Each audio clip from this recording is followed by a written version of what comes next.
Գառնիկ Դավթյան։ Ձեր 2021 թվականի արտաքին քաղաքականության բաժնում կան ձևակերպումներ, օրինակ, սահմանակից երկրների հետ բնականոն հարաբերությունների հաստատում, սահմանակից երկրների հարաբերությունների խորացում կամ կարգավորում։ Իսկ 2026-31 թվականների նույն բաժնում կան նույնպես ձևակերպումներ, մասնավորապես կառավարությունը վարելու է հավասարակշռված եւ հավասարակշռման արտաքին քաղաքականություն, որը ցույց է տվել իր արդյունավետությունը, թույլ տալով կայունացնել Հայաստանի Հանրապետության արտաքին միջավայրը։ Որպես ձևակերպում անկեղծ շատ գրավիչ է, նաեւ տեղ-տեղ հուզիչ է։ Բայց կան այստեղ խնդրահարույց հարցեր, մասնավորապես Civilnet Check պորտալի 2025 թվականի հոկտեմբերի տվյալներով Հայաստանի սուվերեն տարածքում կան մոտ 750 ադրբեջանական մարտական դիրքեր, այդ նույն հրապարակման համապատասխան 241.4 քառակուսի կիլոմետր փաստացի օկուպացիայի տակ գտնվող Հայաստանի սուվերեն տարածք, որի արդյունքում Վարդենիսի եւ Սյունիքի մարզի անմշակ հողերը մշակովի հողերը դարձել են անմշակ, ել չասեմ անասնապահական ոլորտը ինչքան է տուժել այդ համայնքներում։ Ձեր հարցի պատասխանը նախորդ կանխորոշեմ, ասեմ, որ մեր խմբակցության ղեկավար պարոն Արա Կարապետյանի կողմից հնչեց հարց 24 թվականի մասով կա դադար սահմանազատման եւ երբ են ադրբեջանցիները հետ տալու մեր հողերը եւ երկրորդ մասով ասեմ, որ գիտեմ նաեւ ասելու եք, որ սահմանում զոհեր չունենք, բայց այստեղ նույնպես հակադարձեմ ձեզ ասելով, որ ինքնասպանության թվերն են աճել բանակում։ Հետևաբար հարց առաջին երբ են ադրբեջանցիները մեր հողերը հետ տալու եւ երկրորդ դուք ձեր արդյունավետությունը միայն կորուստներով եք գնահատում։ Շնորհակալ եմ հարցի համար, նախ ուզում եմ ասել, որ հազարավոր հեկտարներով հողեր, որոնք նախկինում պատերազմական իրավիճակի բերումով չէին մշակվում, այսօր այդ հողերի մշակման վերաբերյալ ոչ մի խոչընդոտ չկա։ Եվ ձեր ասած պորտալում ենթադրում եմ այդ տվյալները չկան։ Երկրորդը, մենք ասել ենք եւ ասում ենք, չի կարելի իրականությանը նայել միակողմանի, որովհետև դիրքեր կան եւ մեր տարածքում դիրքեր կան եւ մեր տարածքից դուրս եւ խնդիրներ կան սահմանազատման գործընթացում այդ խնդիրները պետքա լուծվեն ընդ որում տարածաշրջանային կապուղիների բացման համատեքստում առաջինը կապուղիների անցման հատվածների սահմանազատման եւ սահմանագծման հարցը պետքա լուծվի Եվ շատ կարևոր է արձանագրել, որ դե յուրե այդ խնդիրը լուծված է, այդ խնդիրը լուծված է Հայաստանի եւ Ադրբեջանի սահմանազատման հանձնաժողովների համատեղ գործունեության կանոնակարգով, որը ազգային ժողովի կողմից վավերացված է։ Եվ մենք էլի պետք է առերեսվենք այս խնդիրներին եւ քայլ-քայլ գնանք լուծել։ Այսինքն այդ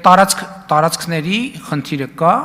բայց այդ տարածքների խնդրի լուծման իրավական բանաձևը ընդունված է, արձանագրված է եւ ավելորդ նյարդայնանալու կարիք այդ թեմայով չկա,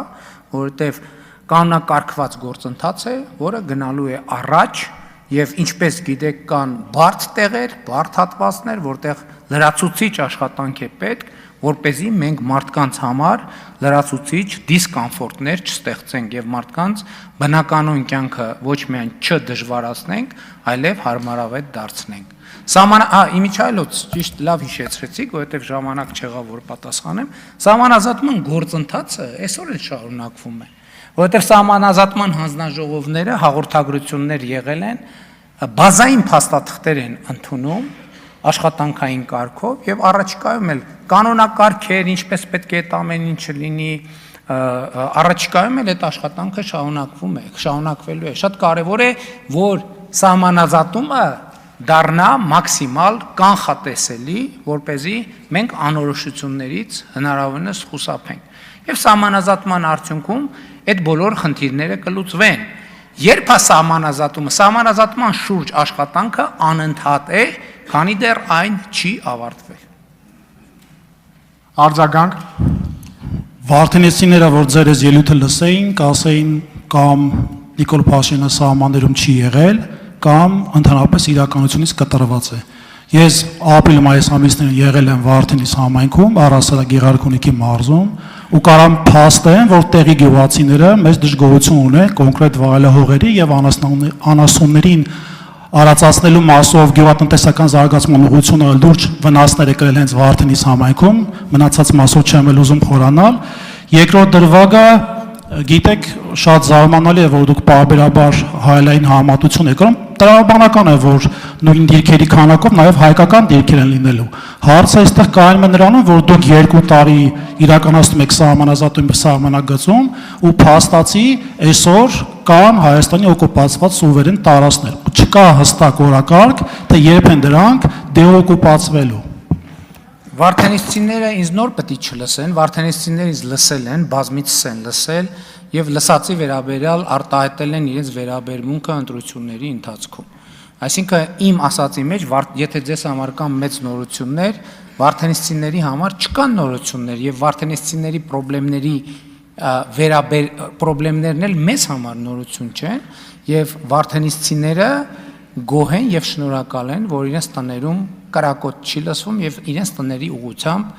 չեն կրակում, չի նշանակում, որ իրենք համարում են, որ այլ հարց չկա, որը պետքա լուծվի։ Այդ թվում այո, ձեր նշած հարցերը պետքա լուծվի, արուտավայրերին հասանելիություն եւ այլն եւ այսպես շարունակ։ Բայց ելի եմ ասում,